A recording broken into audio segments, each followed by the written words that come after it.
Hello po sa inyong lahat.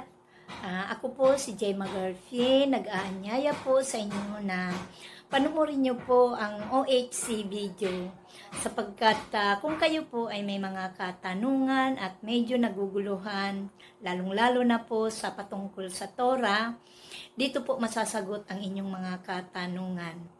Ituring niyo po itong blessing sa inyo kung kayo po ay nakaunawa at nasiyahan sa inyong panonood sapagkat para sa akin po, ito po ay biyaya sa akin sapagkat dito nasagot ang lahat ng aking katanungan at ang gumugulo sa aking isipan.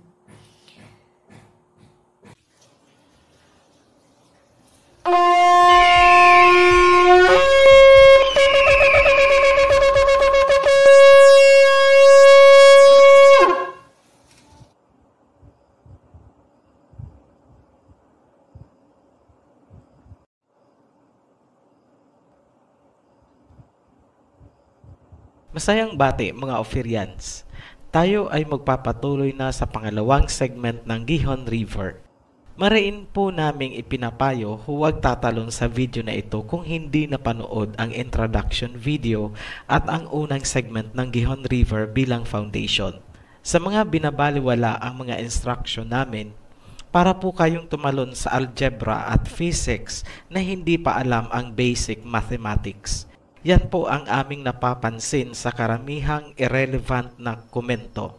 Nilaktawan nila ang mga naunang video.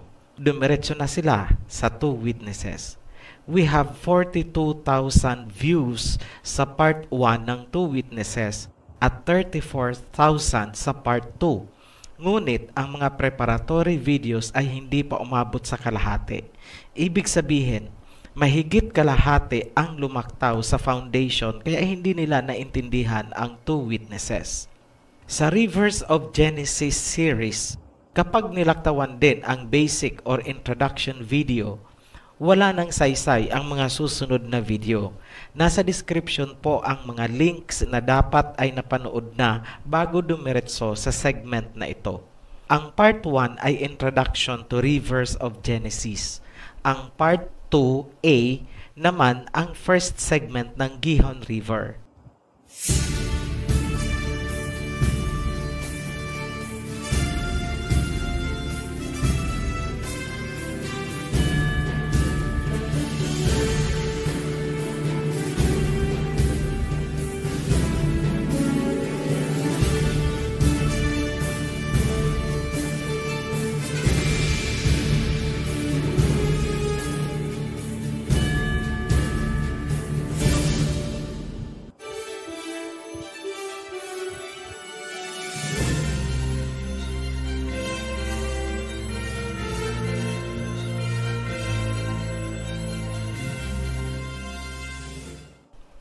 Magbalik tanaw tayo ng konti sa nakaraang video.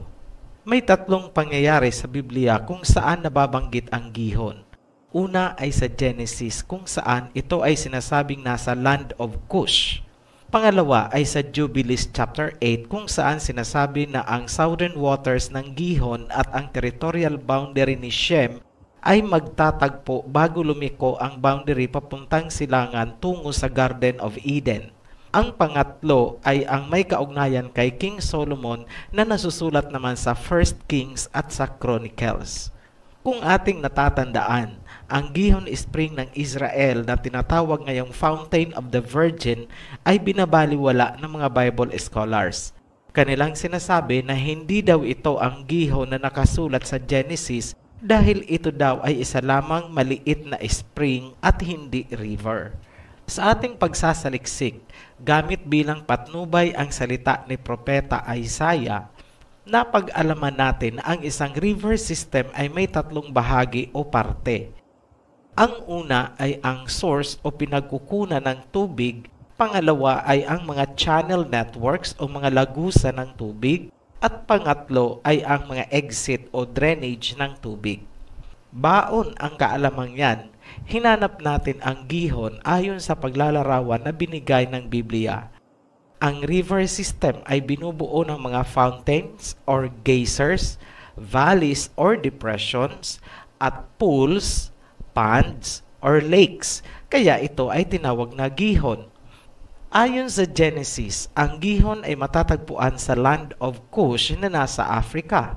Sinasakop nito ang Ethiopia, Eritrea at mga katabing bansa sa South Africa.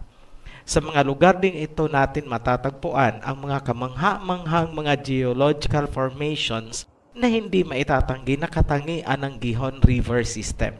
Ang mga fountains at pools ay matatagpuan sa mga valleys ng Ethiopia, Kenya at Eritrea na umaabot sa maraming karatig bansa hanggang sa dulo ng Africa. Historically, ang mga lugar na ito ay itinuturing na Land of Cush. Lahat yan ay naipakita na natin sa nakaraang video. Dahil sa pagkakaparehong pabulwak-bulwak na paglabas ng tubig at dahil pareho silang matatagpuan sa isang valley, ating naitanong, may posibilidad ba na ang gihon ng Israel at gihon ng Africa ay may koneksyon sa isa't isa? Para maintindihan natin ang kasagutan galing sa impormasyon ni Prophet Ezekiel, kailangan nating balikan ang lokasyon ng Gihon Spring. Sa unang video, ipinakita natin na ang Gihon Spring ay matatagpuan sa Kidron Valley. Ang Kidron Valley naman ay anyong lupa o terrain na pabulusok papuntang Dead Sea. Unahin nating busisiin ang Dead Sea dahil ito ay may malaking kinalaman sa misteryong bumabalot sa pagitan ng Gihon sa Israel at Gihon sa Africa. Technically at functionally, ang Dead Sea ay isang lawa o lake. Ngunit dahil sa laki nito, kaya ito ay itinuring na dagat or inland sea. Ang Dead Sea ay below the sea level at walang daluyan ng tubig palabas dahil ito ay napapaligiran ng terrain. Ibig sabihin, ang tubig ng Dead Sea ay nakakulong lamang sa kanya. Wala itong exit maliban sa evaporation. Ang mga minerals naman galing sa nakapalibot na mga terrain or lupain ay naiipon sa Dead Sea, kaya ito ay naging sobrang maalat. Walang macro-aquatic animals or plants na nabubuhay, kaya ito ay tinawag na Dead Sea. Ngunit nitong mga nakaraang kunting taon, may pagbabagong nakita sa Dead Sea. Ito ang panimulang pagtubo ng isang klaseng fungus, senyales na unti-unting nagsisimula ang life form sa Dead Sea. May mga nadiscover din silang malalaking crack o mga siwang na naglalabas ng fresh water. Ibig sabihin, unti-unting nagkakabuhay ang Dead Sea. Ang pangyayari sa Dead Sea ngayon ay maihahalin tulad sa nangyari noon sa creation in Genesis. Ang Creator ay nagsalita, sinabi niya, "Let the land produce every green vegetations." Yan po ay isang divine command. Inutusan ng Ama ang lupa na mag-produce ng green plants. So, kung may scientist na noon at may dala siyang microscope, ano kaya ang kanyang unang makikita habang tinutupad ng lupa ang utos ng Ama? Ang makikita niya ay fungus. Huwag na pong mag-violent reaction ang mga galit sa science. Yan ay theory lamang. Pero nais naming ipabatid na bago tumubo ang green plants, kailangang ihanda ang lupa. Fungus po ang naghahanda ng lupa para ito ay tubuan ng mga green plants. Sa may mga alam o background sa botany, paki-check na lang ninyo ang nitrogen cycle kung paano ito nasimulan. Marahil nagtataka kayo, bakit kailangang ilarawan natin ng detalyado ang Dead Sea? Dahil ang sagot sa tanong natin kung may connection ba ang gihon ng Israel sa gihon ng Africa ay matatagpuan sa lugar na kinalalagyan ng Dead Sea.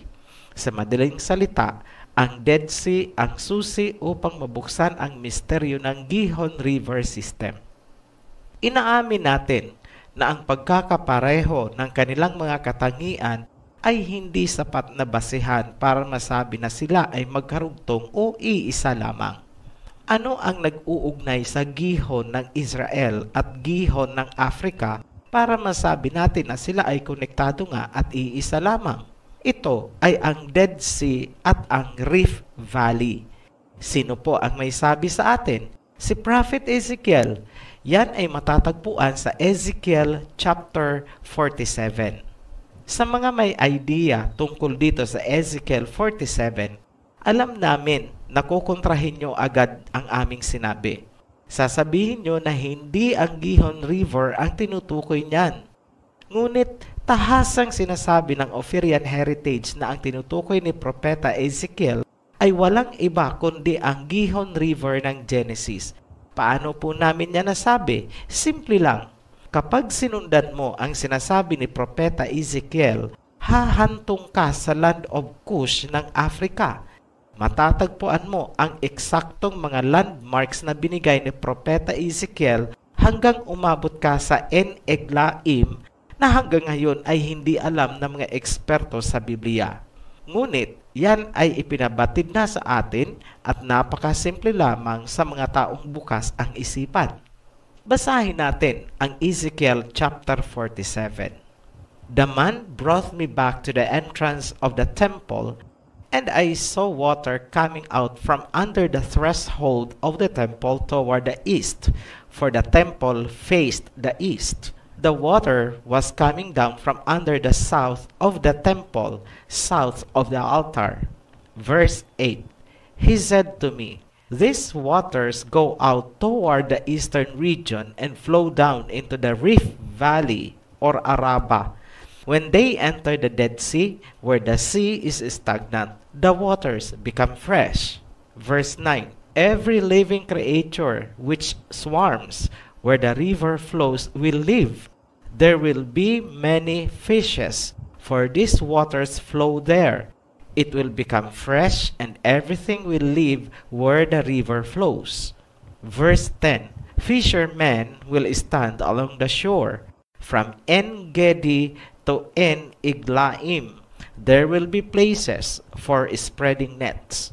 The fish will be of many kinds, like the fish of the Mediterranean Sea. Verse 11. But the swamps and marshes will not become fresh. They will be left for salt. May inilalarawan si Propeta Ezekiel na dumadaloy na tubig galing sa templo.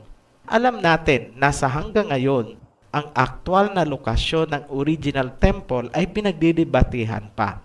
Ngunit, para sa Ophirian Heritage, ang aktwal na lokasyon ay hindi kinakailangang pagdebatehan kung ang pag-uusapan lang naman ay ang Gihon River System.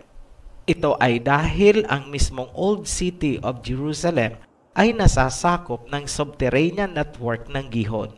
Yan ay kapansin-pansin kung titingnan natin ang lawak na sinasakop ng Rift Valley na tinutukoy ni Propeta Ezekiel.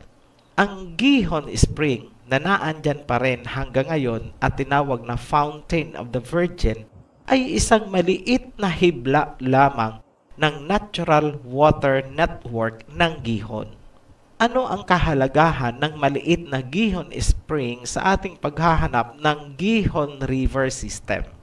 Simple lang, nagsisilbi siyang landmark kung saan tayo pwedeng magsimula para matukoy ang pinakakatawan ng Gihon na hahantong sa Land of Cush na sinasabi sa Genesis.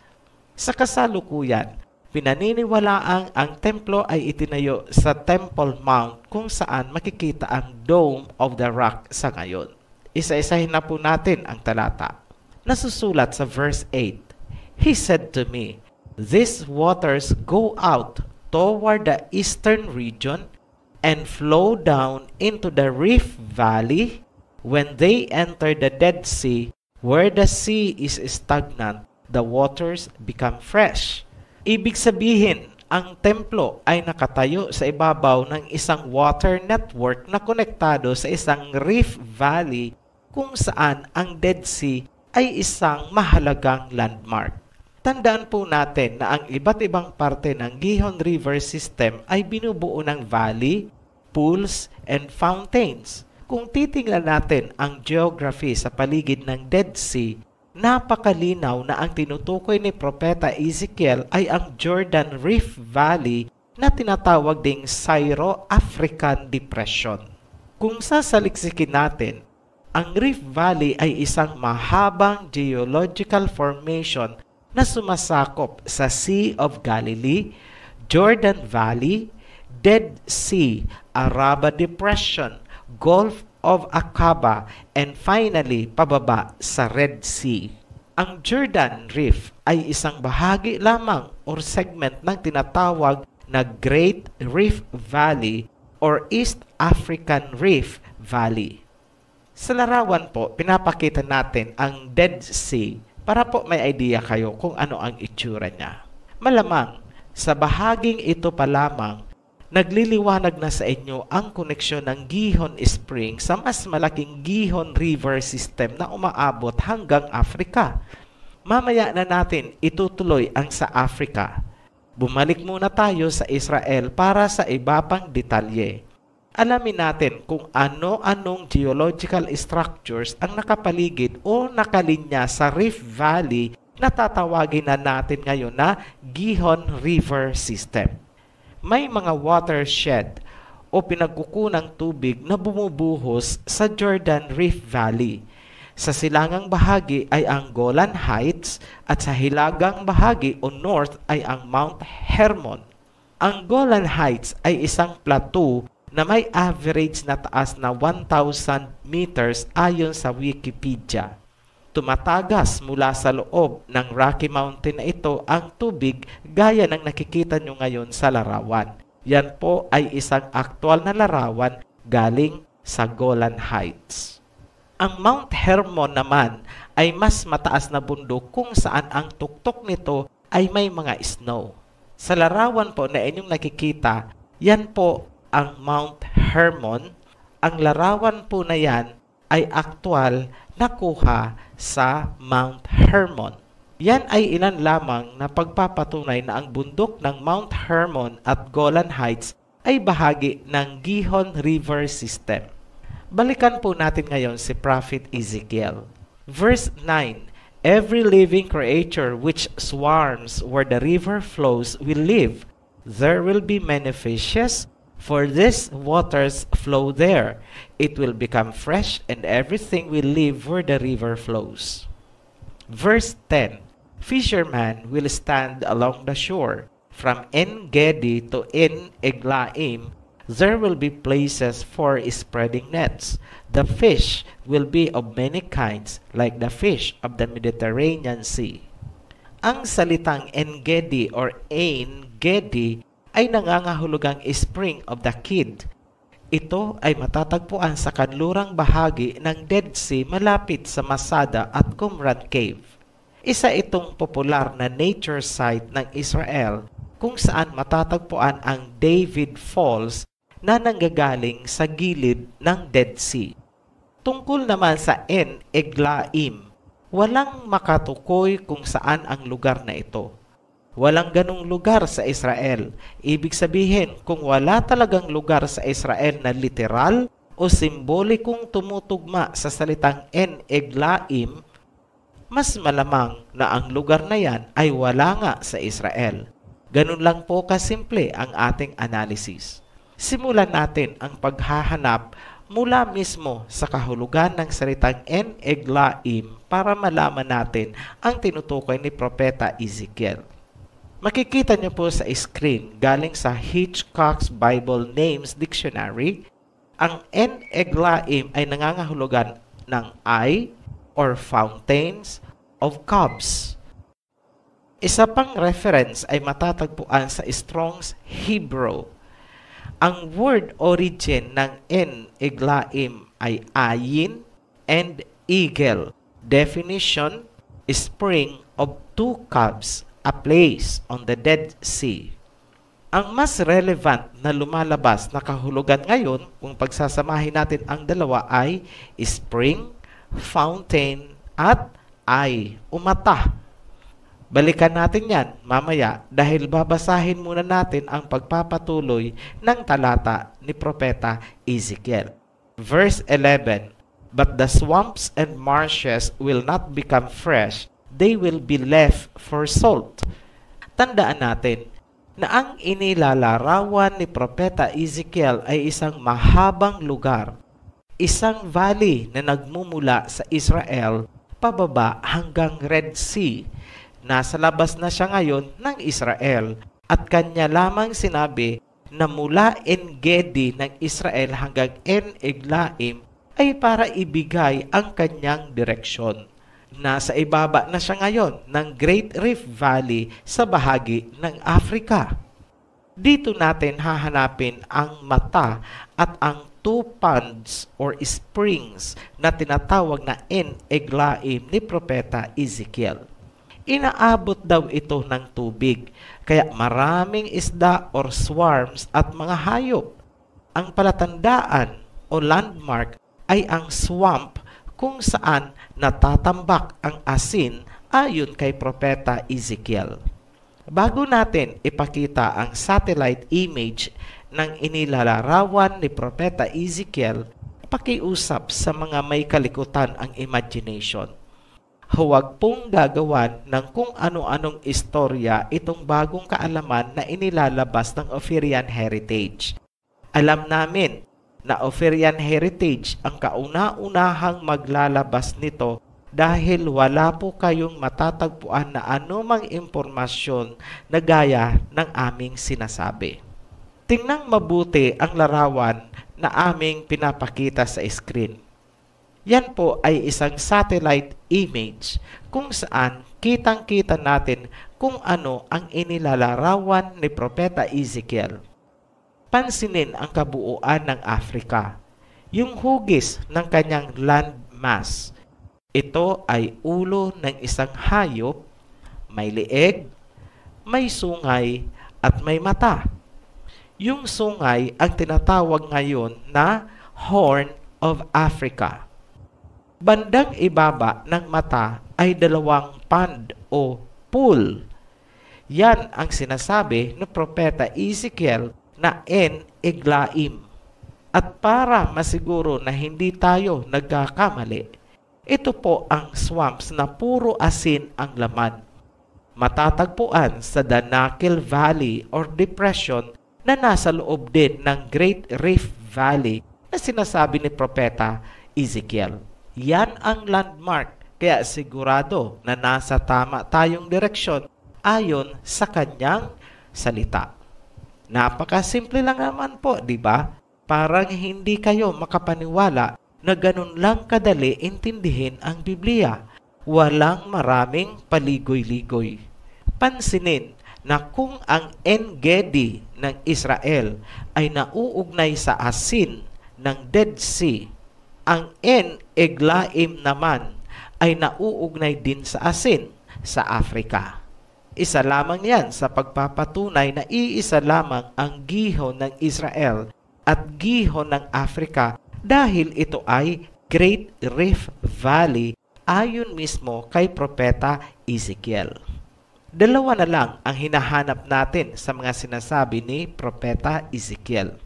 Yung swarms of every living creature where the river flows and the fishermen is spreading their nets. Madali na po yan kasi ang mga lakes na matatagpuan sa Rift Valley ng Africa ay kilala sa buong mundo dahil sa kanilang wildlife at safari. Muli nating balikan ang ibig sabihin ng En-Eglaim. Ito ay fountain, eye, at two ponds or caves. Ito ay tumutugma sa Lake Tanganyika, Lake Malawi, at Lake Victoria. Lake Victoria ang mata. Ang two ponds or caves naman ay Lake Tanganyika at Lake Malawi. Ang Tanganyika ang hitik na hitik sa isda kung saan umaasa ang buong populasyong nakapalibot sa lake. Eksakto po sa sinasabi ni Propeta Ezekiel.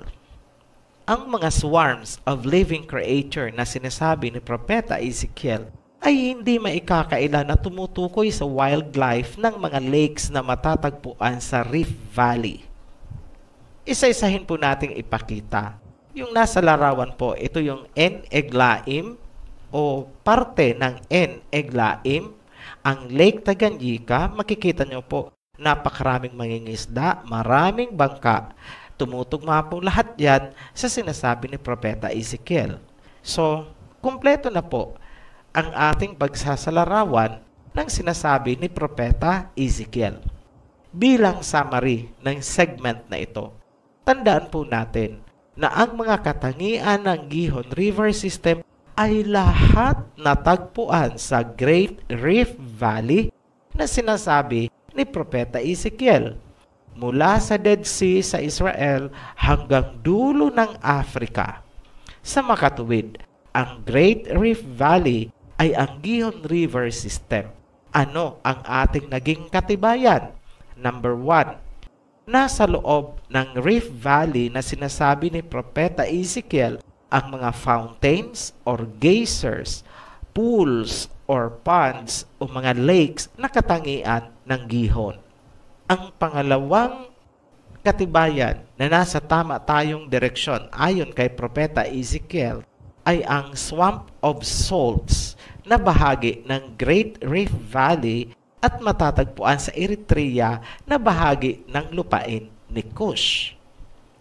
Ang pangatlong katibayan, sinakop din ng Rift Valley ang Ethiopia at malaki ang posibilidad na ang subterranean water network ay nakapaikot sa southern half of Africa na pinatunayan nating Land of Cush sa nakaraang video. Hindi pa dito natatapos ang ating paglalahad. Kaputol pa lang ng Gihon River System ang ating naipakita mula sa Dead Sea pababa. Wala pa po ang mula sa Dead Sea paakyat. Sa ating susunod na video, ipapakita naman natin ang pinakaulo ng Gihon. Magsisimula ulit tayo sa Dead Sea, aakyat tayo papuntang North Pole. Ito ay isa pang nakakamanghang revelasyon na ating ilalahad sa tulong at patnubay ng ating mga propeta. Subaybayan niyo po yan at huwag kalilimutan mag-like at share kung inyong nagustuhan ang ating mga inilalahad. Muli kaming nagpapasalamat sa inyong patuloy na suporta at pagtatangkilik sa ating mga video. Ang Ophirian Heritage ay tatak Pilipino, tatak Ophirian, atin po ito.